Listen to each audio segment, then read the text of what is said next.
সুপ্রিয় দর্শক, আসসালামু আলাইকুম। সবাইকে আমন্ত্রণ জানাচ্ছি মোহনা টেলিভিশনের বিশেষ আয়োজন ক্যাঙ্গারু পেইন্ট টাইম স্পোর্টস। পুরো অনুষ্ঠান জুড়ে আপনাদের সাথে আছি আমি সাইফুল ইসলাম নয়ন। আমরা খেলাধুলার গবেষণা, উন্নয়ন, পরিকল্পনা ও বাস্তবায়ন নিয়ে কথা বলে থাকি corporate responsibility, tourism and sports নিয়ে। তারই ধারাবাহিকতায় আমরা যে আলোচনা করব বাংলাদেশের ক্রীড়াঙ্গনে বিভিন্ন বিষয় নিয়ে, বিশেষ করে বাংলাদেশের ক্রীড়াঙ্গনে কিভাবে আরো বেশি ডেভেলপমেন্ট করা যেতে পারে সেই সকল বিষয় নিয়ে। আর এই সকল বিষয়ে কথা বলতে স্টুডিওতে আমন্ত্রণ জানিয়ে থাকি অত্যন্ত প্রিয় মানুষদেরকে। তারই ধারাবাহিকতায় আমরা অত্যন্ত দুজন প্রিয় মানুষকে আমন্ত্রণ জানাচ্ছি। আসুন পরিচিত তাদের সাথে। আমার সাথে আছেন সৈয়দা তাসলিমা আক্তার, সহকারী পরিচালক ক্রীড়া, জাতীয় ক্রীড়া পরিষদ। জি। এবং আমার সাথে আছেন GM Nizamuddin, principal Cardiff International School, এবং দীর্ঘদিন ধরে বাংলাদেশের ক্রীড়াঙ্গন নিয়ে কাজ করছেন, স্কুলের পাশাপাশি একজন ক্রীড়ানুরাগী। কেমন আছেন? আমি প্রথমে যাব সৈয়দা তাসলিমা আক্তারের কাছে। দীর্ঘদিন ধরে বাংলাদেশের ক্রীড়াঙ্গন নিয়ে কাজ করছেন, বিশেষ করে বাংলাদেশের ক্রীড়া পরিষদ যেখানে ক্রীড়াঙ্গনের সূতিকাগার, সেখান থেকে কাজ করছেন আর কি। কাজের পরিধি অনেক বিশাল। সম্প্রতি আমরা দেখেছি আপনারা ট্যালেন্ট হান্ট করছেন, অনূর্ধ্ব 16 করছেন, অনূর্ধ্ব 18 করছেন। এই কাজগুলো কবে থেকে শুরু হয়েছিল এবং বর্তমানে কি অবস্থায় আছে? বর্তমান সরকারের আমল থেকেই এটা শুরু হয়েছে। অনূর্ধ্ব 18 অবশ্য এই গত অর্থ বছর থেকে শুরু হয়েছে।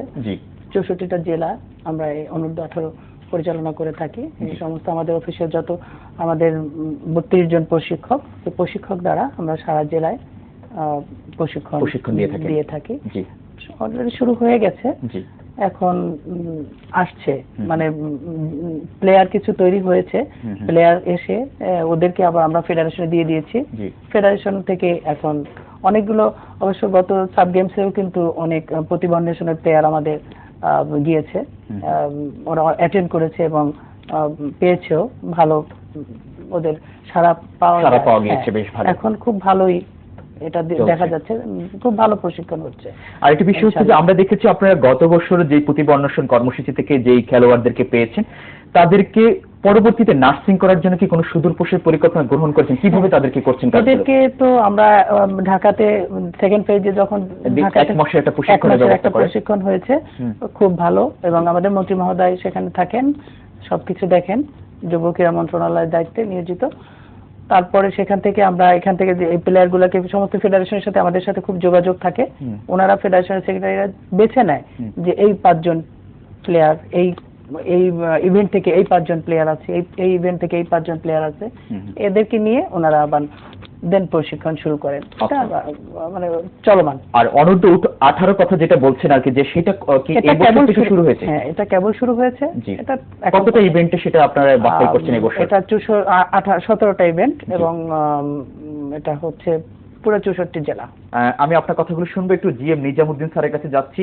একটি ইংলিশ মিডিয়াম স্কুল, কার্ডিফ ইন্টারন্যাশনালের প্রিন্সিপাল হিসেবে দায়িত্ব পালন করছেন, ক্রীড়ানুরাগী একজন মানুষ।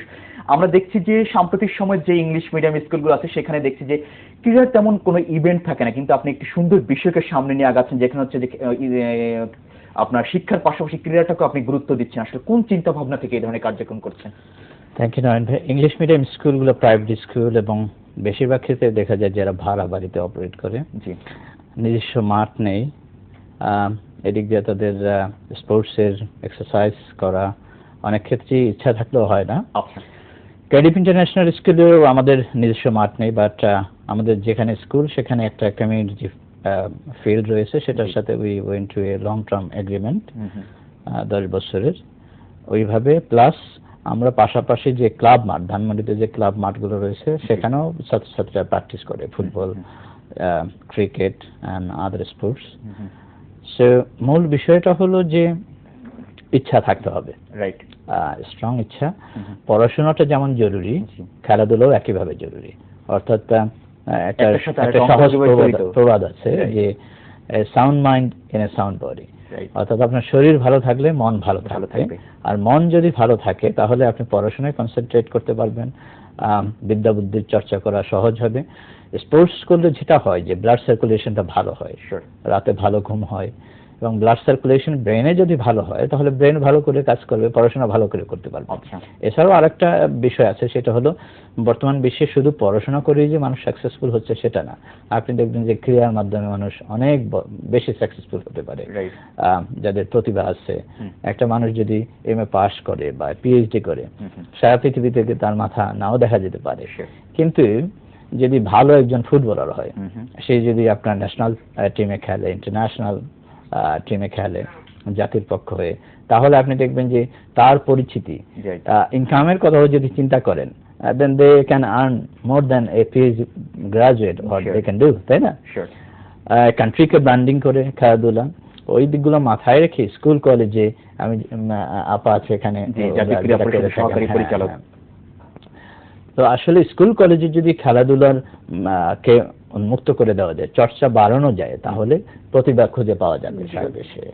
English medium school is not an exception, সেখানেও যথেষ্ট খেলাধুলার ব্যবস্থা থাকা দরকার। বিশেষ করে এই স্টুডেন্টগুলো আসে ওয়েল অফ ফ্যামিলি থেকে, সেখানে যদি আপনার খেলাধুলার চর্চাটা ভালো থাকে, তাহলে আপনি দেখবেন যে ভালো প্লেয়ার এখান থেকে পাওয়া যেতে পারে, যারা ক্যারিয়ার হিসেবে খেলাধুলাকে লং টার্ম ক্যারিয়ার হিসেবে নিতে পারবে, প্রফেশন হিসেবে। জি, নিজামুদ্দিন, আমরা দেখেছি আপনি একটি স্পোর্টস টিমও গঠন করেছেন, যেখানে হচ্ছে জাতীয় দলের বড় বড় খেলোয়াড়রা, যেখানে অধিনায়ক থেকে শুরু করে অনেক ক্যাপ্টেন সেখানে কিন্তু আমি দেখেছি জয়েন করেছি, কিন্তু তাদেরকে নিয়ে আপনার কি ধরনের একটা পরিকল্পনা আছে? আমরা একটা স্পোর্টস ফুটবল একাডেমি করেছি, সেই ফুটবল একাডেমিতে দায়িত্বে আছে আমিনুল হক, বাংলাদেশ ফুটবলের যে এক্স ক্যাপ্টেন। তো আমরা ওখানে এখন একটা ট্রেনিং সেশনের আয়োজন করেছি। We got response from all over the Bangladesh, ঢাকার বাহির থেকে বিভিন্ন জায়গা থেকে আপনার মানুষ ইন্টারেস্টেড, তারা এখানে আসতে চায়। তো আমাদের একটা প্রবলেম আছে যে আমরা এখন হোস্টেল ফ্যাসিলিটি তাদের দিতে পারিনি। ঢাকার বাইরে থেকে যারা আসবে তাদের তো হোস্টেল দিতে হবে, otherwise they can not take part in the training. Syeda Taslima Akter, যেটা হচ্ছে যে আমরা দেখেছি যে ফেডারেশনগুলো বর্তমান যে অবস্থা, যেটা হচ্ছে তারা বিভিন্ন সময় বলে থাকে যে আপনারা তাদেরকে যতটুকু তাদের বাজেট পাওয়ার মানে কথা আর কি, এবং তাদের খেলা পরিচালনা করে যতটুকু বাজেট দরকার ততটুকু আপনারা তাদেরকে প্রোভাইড করছেন না আর কি, বিষয়টিকে আপনি কিভাবে দেখছেন?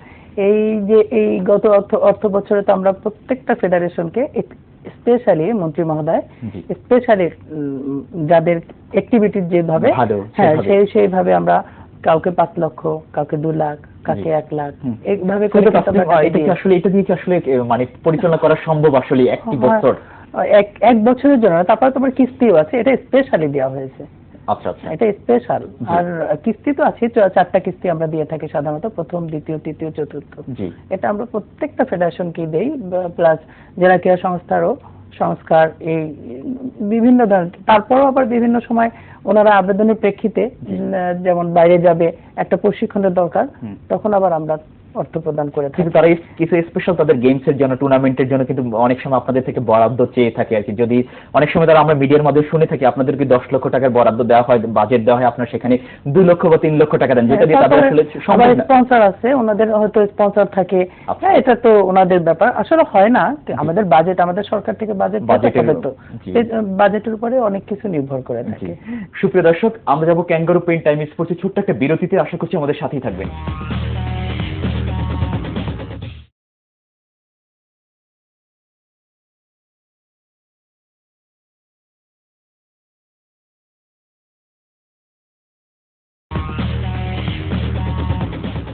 সুপ্রিয় দর্শক, বিরতির পর আবারও সবাইকে আমন্ত্রণ জানাচ্ছি ক্যাঙ্গারু পেইন্ট টাইম স্পোর্টস। অত্যন্ত দুজন প্রিয় মানুষ আমাদের সাথে আছেন, সৈয়দা তাসলিমা আক্তার এবং জিএম নিজামুদ্দিন।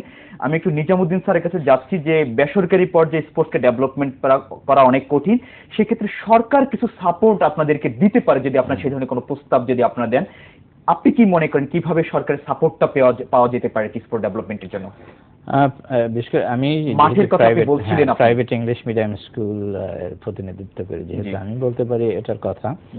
আমাদের ঢাকাতে যে স্কুলগুলো আছে তাদের মাঠের একটা বড় স্বল্পতা আছে। তো আমাদের যদি ঢাকার কাছাকাছি, শহরের কাছাকাছি একটা মাঠ দেওয়া হয় স্কুলগুলোকে, যারা ভালো স্কুল, যারা স্পোর্টস অনুরাগী, সরকার কি এই ধরনের কিছু পারে না যে মাঠগুলো আছে তাদেরকে, আপনাদেরকে একটু দীর্ঘমেয়াদী প্রশিক্ষণের জন্য, স্পোর্টসকে ডেভেলপমেন্ট করার জন্য আপনাদেরকে বরাদ্দ না দিয়ে যে সুযোগ করে দেওয়া, যে আপনারা বিকেলে একটা সময় এসে প্র্যাকটিস করার জন্য? That's important. অর্থাৎ দেখা যায় যে আমরা যদি ওইটা ডেইলি বেসিস বা মান্থলি ভাড়া নেই, আবার প্রতিষ্ঠান তাদের মানিটারি, সবাই ফাইন্যান্সের দিকটা দেখে, মানিটারি কারণে যদি অন্য আরেকটা প্রতিষ্ঠানকে দিয়ে দেয়, তখন কিন্তু আমাদের প্রোগ্রামের কন্টিনিউটি থাকে না, যে ট্রেনিং প্রোগ্রামটা ইনিশিয়েট করি। তো এটা আপনি যেটা বললেন, দ্যাটস ভেরি ইম্পর্টেন্ট, যদি দীর্ঘমেয়াদী, যে যারা কমিটেড টু দ্য স্পোর্টস এবং যাদের মাধ্যমে আসলে ন্যাশনাল যে স্পোর্টস ইনিশিয়েটিভটা রয়েছে সেখানে প্লেয়ার কন্ট্রিবিউট করা যাবে, তাদেরকে আমার মনে হয় সরকারের তরফ থেকে এরকম একটা ব্যবস্থা করে দিলে ভালো হবে। এটা কিন্তু জাতীয় স্পোর্টস উন্নয়নে সহযোগিতা করবে। হ্যাঁ, তো সেটা ওই যে ক্লাব বা অন্যান্য ফিজিক্যাল কলেজ এডুকেশন কলেজে যে মাঠটা আছে সেটা যদি আমাদের দীর্ঘমেয়াদী, হ্যাঁ 5 বছর 7 বছর, যখন ওদের প্র্যাকটিস থাকবে না তখন আমাদের জন্য যদি একটা সুযোগ করে দেওয়া হয়, that will contribute to the national sports development I think. যে আপনারা বলছেন যে 12 থেকে 13টি ইভেন্ট নিয়ে আপনারা প্রতি বছর ক্রীড়া প্রতিভা অন্বেষণ করেন, বাংলাদেশে প্রায় 45টি ফেডারেশন আছে প্রায়, আপনার কি আরো বেশি বাড়ানোর, ইভেন্ট বাড়ানোর কি কোনো পরিকল্পনা আছে? হ্যাঁ অবশ্যই বাড়াবো। জি, কয়টি ইভেন্টের উপর আপনারা, যেমন আমরা যত আরো এই যে এই এখন অর্থ বছরের বাজেটটা আমাদের এখন পর্যন্ত হয়নি, বাজেট হয়ে গেলেই বুঝবো যে কত টাকার বাজেট আসছে, তখনই আবার আমরা বাড়াবো। আচ্ছা আচ্ছা, যেমন 10টা হলো, তারপর 12টা হবে বা 15টা হবে, এইভাবে। যেমন এর জন্যই তো আমরা অনূর্ধ্ব 18 প্রশিক্ষণ দিয়েছি। আচ্ছা, অনূর্ধ্ব 18 মানে কি ওখান থেকে কি এনে তাদেরকে আবার আপনি কি করছেন, তাদেরকে কোথায় প্রশিক্ষণের ব্যবস্থা করছেন? আমরা সেন্ট্রালি একটা প্রশিক্ষণ দিব। আচ্ছা আচ্ছা, সেন্ট্রালি একটা দিব। জি, এটা কি মানে কন্টিনিউ সেন্ট্রালি দেওয়ার পরে ওই ফেডারেশন সহযোগিতায় আমরা আবার ফেডারেশনে দিয়ে দিব ওটা। আচ্ছা আচ্ছা, মানে তাদেরকে নিয়ে একটা বড় পরিকল্পনা আপনারা গ্রহণ করেছেন আর কি, সেটা প্লেয়ার তৈরির জন্য, প্লেয়ার তৈরির জন্য আমাদের প্রশিক্ষকরাই এগুলো দিয়ে থাকে। কিন্তু একটি বিষয় হচ্ছে আমরা দেখেছি যে আপনার একটি ইভেন্টের যেটা হচ্ছে যে যেমন কাবাডি, সেটা হচ্ছে আপনার যেই জেলায় করেন শুধু ওই জেলায় করেন, এটা কি আরো কি দুই একটা জেলা কি বাড়ানো যেতে পারে না? বাড়াচ্ছি তো এবার। আচ্ছা, এবার তো অনেকগুলো জেলায় বাড়িয়েছি। জি, আমরা তো এর আগে লক্ষ্য করেছিলাম যে দুই একটা জেলাতেই শুধু হয়ে সীমাবদ্ধতা ছিল। না, এবার 64 জেলায় দেওয়া হয়েছে। আচ্ছা, এটা ওই কম্বিনেশন করে আমরা সবাই মিলে একত্রে এটা বাড়িয়ে দিয়েছি। জি, আরেকটি বিষয় হচ্ছে আমরা জেলা পর্যায়ে একটু যাই, যেখানে হচ্ছে যে মাঠ এবং কোচের যে স্বল্পতা, হ্যাঁ আগে যে ক্রীড়া পরিষদের কোচ ছিল তারাই কিন্তু এখনো করছে, নতুন কিন্তু কোনো কোচ কিন্তু নিয়োগ দেওয়া হচ্ছে না। প্রক্রিয়াধীন আছে। জি, প্রক্রিয়াধীন। এটা কি প্রক্রিয়াধীন আছে? যে আপনার কতটি ইভেন্টের উপর নাকি যেগুলো আছে তার উপরে আবার বাড়াতে চাচ্ছেন? না, ওটার উপরেও তো আমাদের কিছু কিছু প্রশিক্ষকরা তো এলপিআর এ চলে গেছেন, ওটার উপরেও নিব। তারপরে আমরা আবার বাড়ানোর চিন্তা ভাবনা আমাদের সরকার, আমাদের স্যাররা করতেছেন, চেয়ারম্যান মহোদয়।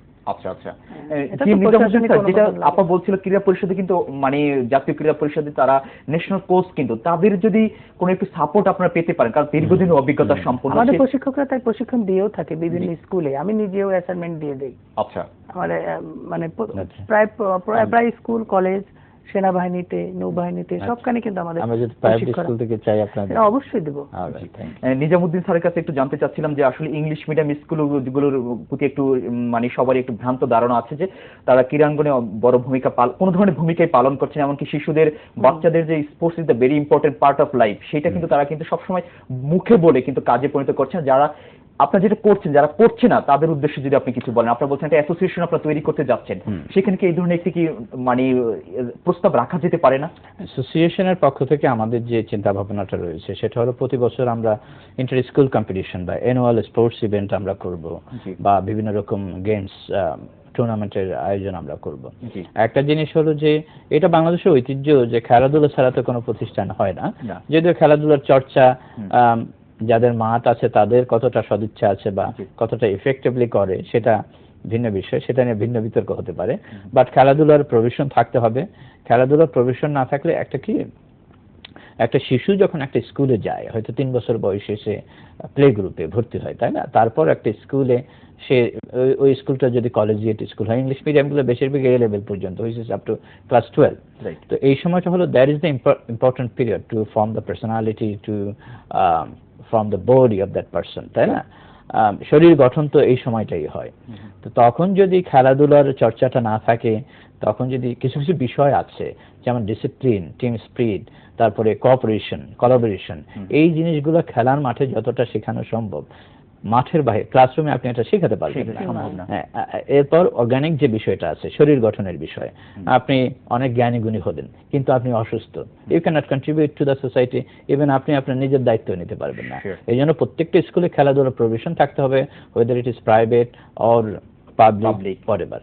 এখন যেহেতু কথাটা আসছে প্রাইভেট স্কুলকে নিয়ে, এবং যারা আসলে খেলাধুলার চর্চা করে না, I will advice to them যে they must keep the provision for the sports of the children, otherwise ভবিষ্যতে আমাদের যে জেনারেশনটা আসবে we will have to face lot of problem with them. Isolated, আপনি জানেন এখন যে ফেসবুক আসার কারণে বা কম্পিউটার আসার কারণে children are not going out, তারা কিন্তু সবসময় একটা মোবাইল ডিভাইস বা কম্পিউটার নিয়ে থাকে। খেলাধুলা হয়তো তারা করে, কি খেলা করে জানেন? Computer game. বাট এইটা তো আসলে that is exercise of the brain and hand and I, কিন্তু এইটা আপনার বডিকে স্টিমুলেট করে না, আপনার গ্রোথ হরমোনকে স্টিমুলেট করে না। তাসলিমা আপা সর্বশেষ আমাদেরকে বলেন যে আসলে ক্রীড়া নিয়ে বিভিন্ন কাজ করছেন দীর্ঘদিন ধরে, বাংলাদেশের ক্রীড়াঙ্গনে একটু হতাশা সবাই প্রকাশ করছে যে ক্রীড়াঙ্গন তেমন ডেভেলপমেন্ট হচ্ছে না। আপনি একজন ক্রীড়াবিদ এবং ক্রীড়ানুরাগী, একই সাথে জাতীয় ক্রীড়া পরিষদের মানে সহকারী পরিচালক হিসেবে বিষয়টি কিভাবে দেখছেন, কেমন দেখছেন? না, আমার কাছে তো হতাশা মনে হচ্ছে না। আচ্ছা, আপনি স্বপ্নই দেখছেন নাকি? অবশ্যই। জি, আমার সরকার স্বপ্ন দেখছেন, আমরা এবং আমাদের প্রাইম মিনিস্টার তো প্রচন্ড ক্রীড়ানুরাগী, রাইট, এটা তো মানে চিন্তাই করা যায় না। শিওর। উনি তো একটা খেলা হলে দেখা যায় যে উনি মাঠে চলে যান। তো এটা হতাশ হওয়ার কিছুই নাই। আচ্ছা, আমাদেরকে মানে যদি আশার বাণী শুনেন বাংলাদেশের ক্রীড়াঙ্গন নিয়ে আর কি কি কাজ করতে চাচ্ছেন আর কি, যদি সুযোগ পান কখনো? আস্তে আস্তে আমরা দেখুন এই যে অনূর্ধ্ব 18 কিন্তু ছিল না, জি, এখন যেভাবেই হোক অনূর্ধ্ব 18 হয়েছে, এরপরে দেখা যাবে আমরা আবার পরিকল্পনা বাজেটের উপর কি করা যেতে পারে, হ্যাঁ কি করা যেতে পারে, কিভাবে এই খেলাটাকে আরো ডেভেলপ করা যায়। হ্যাঁ, আর মাঠে তো আল্লাহর রহমতে খুব ভালোই আছে, জি ইনশাআল্লাহ। আমার মনে হয় হতাশ হওয়ার কিছু নাই। জি, আমরা হতাশ হচ্ছি না, আমরা আশা বাণী শুনছি এবং আমরা আশা করছি যে বাংলাদেশে সেই ক্রীড়াঙ্গন অনেক দূর এগিয়ে যাবে। সেটা হচ্ছে সরকার এবং যারা বেসরকারি পর্যায়ে কাজ করছেন, মানে প্রাইভেট স্কুলগুলো, বিশেষ করে কার্ডিয়াক স্কুল কিন্তু স্পোর্টসে অনেক বড় ভূমিকা পালন করছে। সকলের সহযোগিতায় বাংলাদেশ স্পোর্টস অনেক দূরে এগিয়ে যাবে। আপনাদেরকে অসংখ্য ধন্যবাদ আমাদেরকে সময় দেওয়ার জন্য। আপনাদেরকেও ধন্যবাদ, মোহনা টেলিভিশনকেও ধন্যবাদ। সুপ্রিয় দর্শক, আমরা আমাদের অনুষ্ঠানে একেবারে শেষ প্রান্তে, তবে যাবার আগে বলছি অনুষ্ঠান সম্পর্কে এবং খেলাধুলা সম্পর্কে যে কোনো তথ্য এবং মতামত আপনি আমাদেরকে জানাতে পারেন। আপনি জানান আমাদেরকে, আমরা জানাবো গোটা বিশ্ববাসীকে। এতক্ষণ আমাদের সাথে থাকার জন্য সবাইকে অসংখ্য ধন্যবাদ জানিয়ে আমি সাইফুল ইসলাম নয়ন এখানে বিদায় নিচ্ছি। ভালো থাকবেন সবাই, আল্লাহ হাফেজ।